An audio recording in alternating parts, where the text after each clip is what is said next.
Mga idol, itatry kong i-drawing si Paring Awi. Pigeon Pansier ng FPR. Napakabait, mahusay, magpansier. So, umpisa na natin mga idol.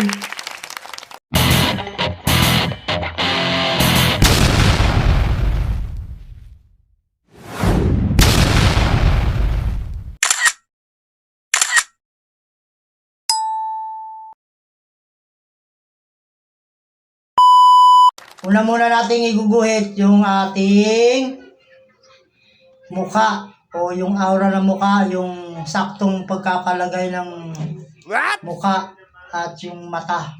Mga idol, sinusimulan ko na yung pagpipinta ko sa kanyang mga mata. Dandan lang mga idol. Kailangan makuha natin yung tamang detalye ng kanyang aura o yung hugis ng kanyang mukha. Wow! At sa pagkakataong ito, nandiyan na tayo sa pagkikilay. Yan. So, lagyan din natin ng buhok. Ito pinaka-guide lang to mga idol. Itong paglalagay natin ng sketch na to, yan. Para mamaya, tsaka natin siya lalagyan ng pinaka-charcoal niya. Wow! Yung ating design. At bubuhayin natin yan mga idol. Unti-unti.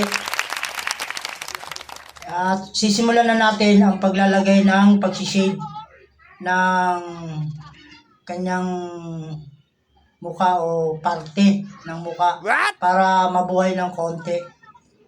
Konti lang mga idol. Hindi natin isasagad. Para naman makita natin yung kabuhan ng kanyang aura.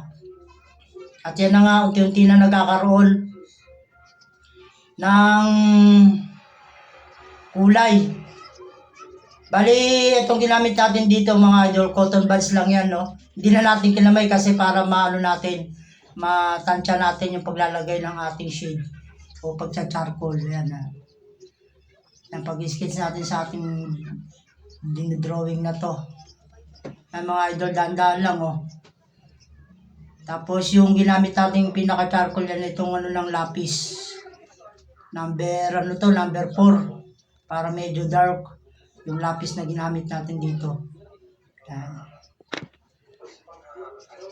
Yan mga idol. Parang medyo malayo yata yung pagkakaano ko sketch ko Pero titingnan natin. At hindi pa naman tapos eh. Ayan, hinti natin mga idol. Ayusin. At yun nga mga idol, ito patapos na to. Pero parang inaantok na ako sa mga oras na to. May gitsang oras na ako nag-drawing. Ngayon na nga mga idol, sa parting yan, nakatulog ako. At nagising ako mga idol. Si Andrew Mortel ang na-drawing ko.